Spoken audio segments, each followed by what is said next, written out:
Assalamualaikum warahmatullahi wabarakatuh. Selamat datang kembali di channelnya Mas Eka nih. Masih bareng sama Mas Eka pastinya. Apa kabar para warga sekolah? Semoga dalam keadaan sehat-sehat selalu dimanapun para warga beradanya.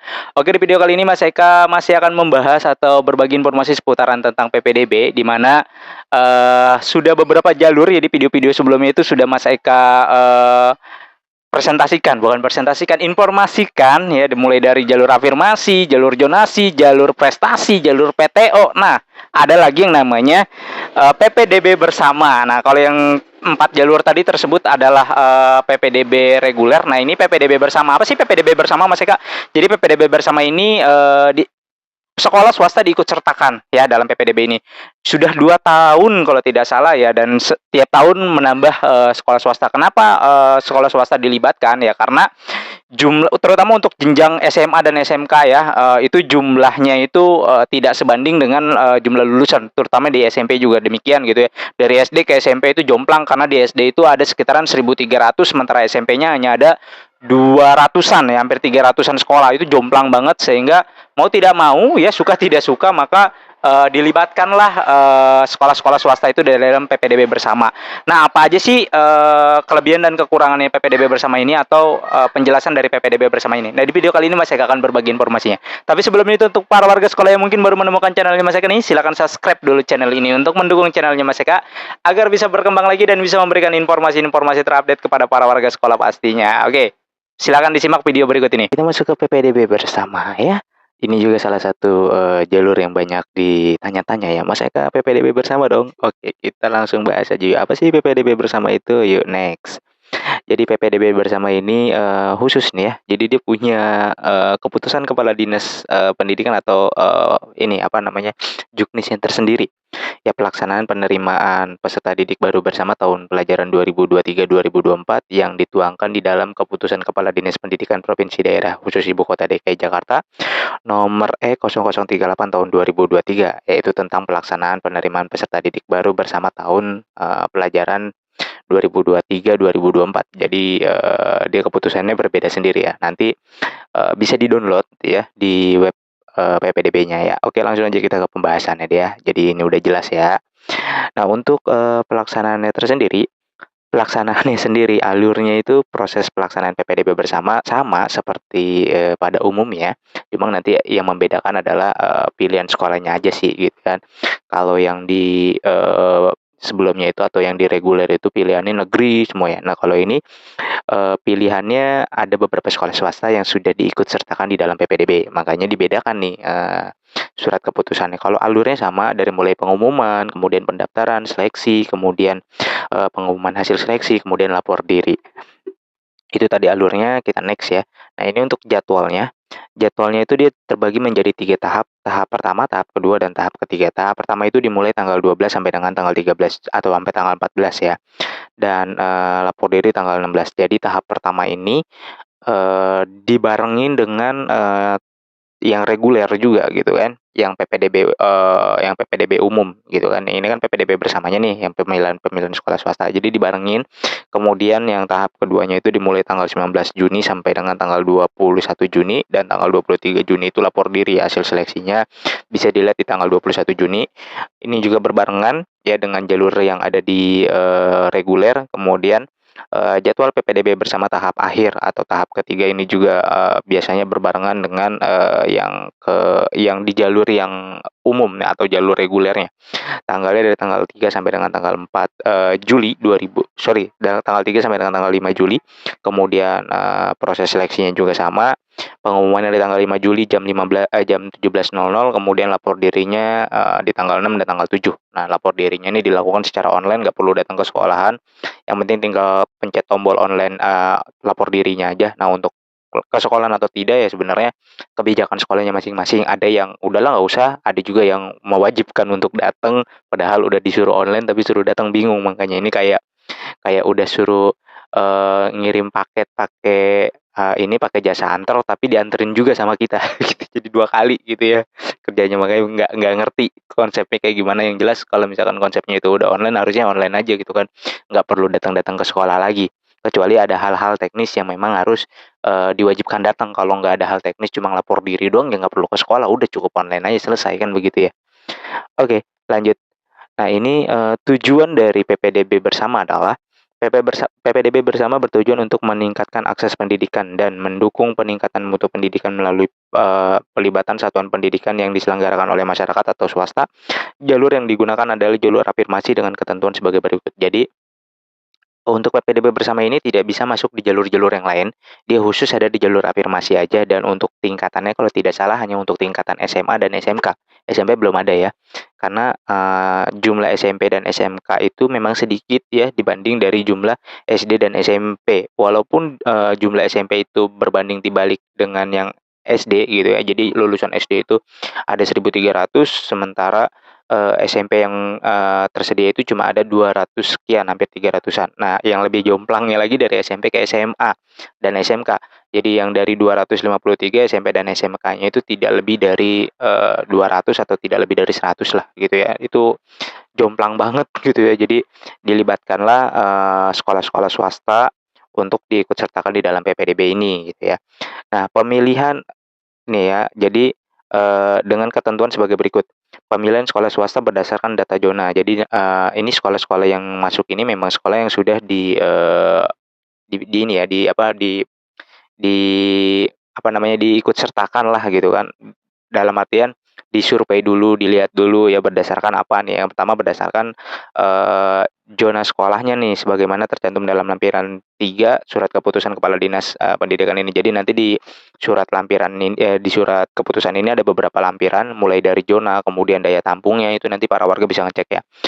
Kemudian yang kedua juga berkesempatan untuk CPBD, ditentukan oleh kedekatan domisili peserta didik dengan, kelurahan satuan pendidikan. Jadi dilihat nggak sembarang sekolah dimasukin juga begitu ya. Jadi benar-benar dilihat kira-kira di dalam satu wilayah itu sekolahnya yang kurang yang mana, atau sekolah ini kurang nih misalkan, di satu kecamatan atau di satu kecamatan cuma memiliki satu SMA gitu kan. Oh ini kurang nih ternyata ada beberapa sekolah yang memang bisa meng-cover nih sekolah swastanya. Nah itu bisa ikut sertakan gitu ya.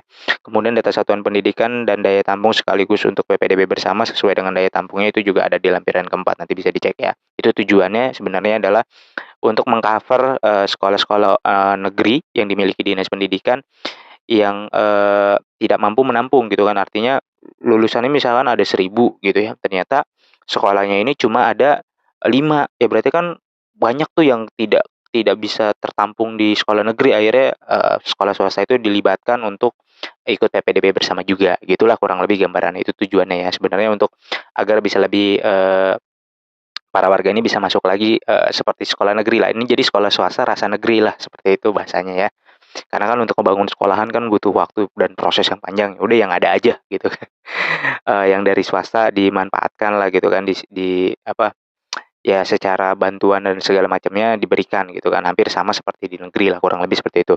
Nah untuk ketentuannya, calon peserta didik baru atau CPBD yang dapat mengikuti PPDB Bersama tahun pelajaran 2023-2024 adalah warga Provinsi DKI Jakarta, dibuktikan dengan kartu keluarga yang dikeluarkan oleh Dinas Pendidikan dan Catatan Sipil Provinsi DKI Jakarta selambat-lambatnya 1 Juni 2022. Ini sama seperti yang reguler ya, wajib berkartu keluarga minimal 1 Juni 2022. Kemudian calon peserta didik yang dapat mengikuti PPDB Bersama tahun pelajaran 2023-2024 adalah yang pertama afirmasi prioritas pertama dan afirmasi prioritas kedua. Nah, ini ada perubahan sesuai dengan, penyempurnaan, Pergub nomor 10 tahun 2023 ya, yang dari Pergub 32 nomor 32 tahun 2021 ya, dirubah atau penyempurnaan menjadi Pergub 10 tahun 2023 untuk jalur afirmasi otomatis karena si PPDB Bersama ini adanya di jalur afirmasi otomatis ikut juga nih ada perubahannya. Jadi nanti poin yang B-nya akan digeser sedikit ya, ada perubahan. Ini saya akan bacakan poin yang B, langsung ke yang D-nya aja. Calon peserta didik yang diterima pada PPDB Bersama bersedia untuk mutasi selama tidak bersedia untuk mutasi gitu ya. Jadi tidak boleh mutasi selama 3 tahun, dengan menyerahkan surat pernyataan tertulis bermateri cukup kepada SMA tempat calon peserta didik, diterima. Nah ini ya, jadi kalau udah masuk PPDB Bersama di sekolah swasta dia nggak bisa pindah, nggak bisa mutasi gitu. Misalkan kebanyakan kan begini, "Ah udah saya ngambil swasta dulu deh, nanti saya mau ngambil negerinya di tahun depan aja ngulang," gitu. Nah itu udah nggak bisa gitu, udah nggak bisa yang begitu-gitu. Udah sekolah, udah terdaftar terus, ngulang PPDB itu udah nggak bisa. Ya makanya sekarang yang di PPDB bersama beberapa tahun yang lalu juga sudah membuat surat pernyataan selama 3 tahun nggak boleh mutasi gitu, di atas materai loh. Kemudian yang D, calon peserta didik yang diterima pada PPDB bersama harus mengikuti peraturan pada satuan pendidikan yang menerima. Jadi kalau misalkan peraturan di swastanya A ya A gitu kan, tidak bisa, "Oh saya kan dari PPDB bersama, bebas dong saya mau pakai sepatunya warna coklat, mau pakai sepatunya warna merah, mau rambutnya gondrong, mau bajunya dikeluarin." Enggak gitu kan. Tetap mengikuti aturan, di satuan pendidikan yang menerimanya gitu ya. Nah untuk ketentuan yang B-nya ini, yang untuk jalur afirmasi ada perubahan kan ya, ayo kita lihat. Nah ini ada perubahannya ya. Kalau kemarin itu kita pembahasan di jalur afirmasinya, kalau sekarang untuk, PPDB bersama ya. Jadi alur PPDB sesuai Pergub 32 tahun 2021 yang menyebutkan poin B tadi ya. CPBD yang dapat mengikuti PPDB bersama tahun pelajaran 2023-2024 adalah, ini kan sebelumnya bunyinya adalah afirmasi prioritas pertama yang menerima Kartu Jakarta Pintar sekaligus penerima program Indonesia Pintar, dan afirmasi prioritas kedua yang penerima KJP Plus terdaftar di DTKS, anak dari pengemudi Transjakarta yang mengemudikan bus kecil, dan anak dari pekerja buruh penerima Kartu Pekerja Jakarta. Ya, itu bunyinya tuh ya. Nah, di penyesuaian atau di Pergub 10 tahun 2023 penyempurnaan dari Pergub yang lama, itu dibunyikan ditambah poinnya, bukan hanya 2 aja, ada 5 poinnya ya. Calon peserta didik yang mengikuti PPDB bersama tahun pelajaran 2023-2024 adalah yang pertama, bagi penerima KJP plus tahap nih ya, bagi penerima KJP Plus tahun 2022. Kalau yang diafirmasi kemarin itu KJP Plus aktif ya. Kalau ini bagi penerima KJP Plus tahun 2022. Artinya kalau yang di tahun 2023 ini memang tidak dapat nih, kan udah pada keluar tuh ya KJP-nya ya. Begitu dicek ternyata nggak dapat nih ya kan. Ya udah berarti dia penerima KJP di tahun 2022 ya. Baik itu tahap 1 maupun tahap 2, seperti itulah kurang lebih ya. Kemudian bagi anak pengemudi Transjakarta yang mengemudikan bus kecil dan nama orang tuanya terdaftar dari surat keputusan Kepala Dinas Perhubungan Provinsi DKI Jakarta. Terus yang ketiga, bagi anak dari pekerja atau buruh penerima Kartu Pekerja Jakarta, nama orang tuanya tercantum dalam surat keputusan Kepala Dinas Tenaga Kerjaan, Transmigrasi, dan Energi Provinsi DKI Jakarta. Kemudian yang keempat, bagi penerima program Indonesia Pintar, tuh ada tambahan ya. Kemudian yang kelima, calon peserta didik sebagaimana dimaksud pada huruf B terdaftar dalam data terpadu kesejahteraan sosial. Jadi poin yang B, yang poin 1, 2, 3, 4, jadi penerima KJP Plus tahun 2022, anak pengemudi Transjakarta, terus orang tuanya pemegang KPJ, dan penerima PIP. Jadi kalau misalkan di penerima PIP aja atau penerima KJP aja sekarang bisa. Yang penting syaratnya adalah terdaftar di DTKS, baru bisa masuk ke PPDB bersama. Wah cukup lumayan ya. Jadi kalau kemarin-kemarin kan hanya KJP Plus dan PIP gitu kan, pasti yang punya KJP udah pasti kalah dengan yang dua itu. Nah kalau sekarang dibuka adil gitu ya, mau kamu punya KJP doang, mau kamu punya PIP doang, atau kamu punya dua-duanya sama. Intinya seperti itu, yang penting terdaftar di DTKS maka kamu bisa ikut PPDB bersama gitu ya. Kita next lanjut ke, nah untuk seleksinya sendiri, dalam hal jumlah pendaftaran PPDB bersama memenuhi daya tampung, maka dilakukan pengaturan seleksi dengan urutan langkah sebagai berikut. Nah, ini juga ada perubahan di seleksinya di Pergub yang terbaru ya. Itu Mas, saya kalau loncatkan langsung ke yang kedua aja ya. Seleksi berdasarkan prioritas afirmasi sebagai berikut. Ini juga nanti diloncat ya. Seleksi berdasarkan zona prioritas ini juga diloncat. Nanti kan ada perubahan. Kemudian dalam hal kuota PPDB bersama tidak terpenuhi, maka sisa kuota dapat dilimpahkan ke PPDB bersama tahap selanjutnya ya. Jadi kalau misalkan di PPDB bersama ini tidak lolos, atau bukan tidak lolos, tidak terpenuhi, maka di tahap kedua, di tahap ketiga dilimpahkan terus seperti itu ya. Nah, ini yang di seleksinya ya. Ini ya yang poin 1, 2, 3. Kita lihat di sini ada perubahannya ya. Nah, dalam hal jumlah pendataan PPDB bersama melebihi daya tampung, yang sebelah kiri itu Pergub yang 32 ya tahun 2021, yang kanan itu Pergub 10 tahun 2023 penyempurnaan dari 32 ini ya. Dalam hal jumlah pendaftaran PPDB bersama melebihi daya tampung, maka dilakukan pengaturan seleksi dengan urutan langkah sebagai berikut. Berdasarkan prioritas afirmasinya, kemudian berdasarkan prioritas zonasi, urutan pilihan sekolah, dan waktu mendaftar. Nah, itu yang lama. SMK juga demikian, berdasarkan prioritas afirmasi, kemudian dilihat dari nilai akhirnya, kemudian urutan pilihan sekolah, dan waktu mendaftar. Untuk SMK kan nggak ada zonasi, maka menggunakan nilai akhir. Nah, kalau yang di Pergub yang lama itu berurutan dari prioritas afirmasinya. Jadi kalau misalkan dia punya KJP Plus dan PIP, dia masuk ke afirmasi prioritas kedua. Kalau yang punya KJP-nya aja afirmasi prioritas kedua, pemegang KIP dan KJP prioritas pertama, PIP itu pemegang prioritas kedua, otomatis kalah tuh yang prioritas kedua. Nah, itu yang di peraturan yang lama. Di peraturan yang baru nggak begitu bunyinya. Di peraturan yang baru, seleksinya dalam hal jumlah pendaftar PPDB bersama melebihi daya tampung, maka dilakukan pengaturan seleksi dengan urutan langkah sebagai berikut tuh ya. Yang pertama adalah berdasarkan prioritas zonanya dulu, kemudian dilihat nilainya tuh ya, nilainya tuh total pembobotan indeks prestasi akademik. Jadi dari zona kemudian nilai, baru urutan pilihan sekolah dan waktu mendaftar untuk SMA. Untuk jenjang SMK, dia langsung dilihat dari nilai, kemudian urutan pilihan sekolah dan waktu mendaftar. Kalau yang SMK jalur PPDB bersama ini sama seperti jalur prestasi dilihatnya. Jadi kurang lebih seperti itu ya untuk seleksinya. Nah, ini yang penting. Untuk pembiayaan ada 4 ya. Pertama, biaya investasi atau uang pangkal atau sejenisnya. Dibiaya hanya 1 kali setelah calon peserta didik diterima. Jadi kayak misalkan uang gedung lah gitu, uang gedung ya atau uang pangkalnya itu dibayarkan oleh pemerintah, disubsidi gitu kan. Itu hanya dibiayai untuk 1 kali, 1 kali aja gitu. Berarti kalau udah sekali masuk udah gitu kan. Misalkan ada pembiayaan uang pangkal berikutnya atau daftar ulang segala macamnya, itu bukan dari pemerintah lagi gitu kan ya, warga yang mengeluarkan gitu kan. Itu kan kebijakannya dari sekolahnya masing-masing ya. Kemudian biaya operasional SPP-nya itu dibiayai selama paling lama 3 tahun. Jadi SPP itu tetap dibayarkan, ada BPMS namanya kalau tidak salah ya. Nah, itu tetap dibayarkan tuh 3 tahun. Ya kalau misalkan dia nggak naik ya berarti tahun berikutnya ya, tahun keempat ya bayar sendiri begitu ya. Terus, yang ketiga biaya sebagaimana dimaksud pada angka 1 dan 2 merupakan biaya total untuk calon peserta didik yang diterima dalam PPDB bersama, yang dibiayai oleh pemerintah Provinsi DKI Jakarta sehingga calon peserta didik tidak dipungut biaya apapun, tuh gratis gitu ya. Sumber anggaran, pada PPDB bersama berasal dari APBD ya, anggaran, pembelanjaan daerah gitu ya, sesuai dengan ketentuan peraturan perundang-undangan. Jadi poin yang ketiga itu intinya adalah bayar uang pangkalnya dibayarin selama 1 kali aja ya selama ya pokoknya 1 kali aja gitu ya. Terus SPP-nya itu dibayarin selama maksimal 3 tahun ya.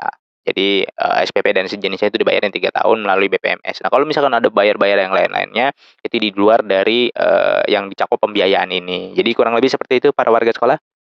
Ya itu tadi, informasi untuk PPDB bersama, mudah-mudahan untuk para warga sekolah yang, galau ya karena mungkin ketolak di beberapa jalur atau bingung mau mau bagaimana gitu kan karena sudah tidak bisa masuk di sekolah-sekolah yang, negeri gitu ya.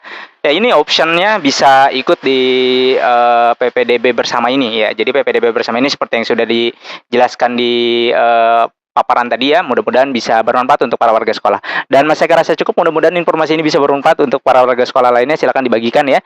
Dan sampai jumpa di konten berikutnya. Wassalamualaikum warahmatullahi wabarakatuh.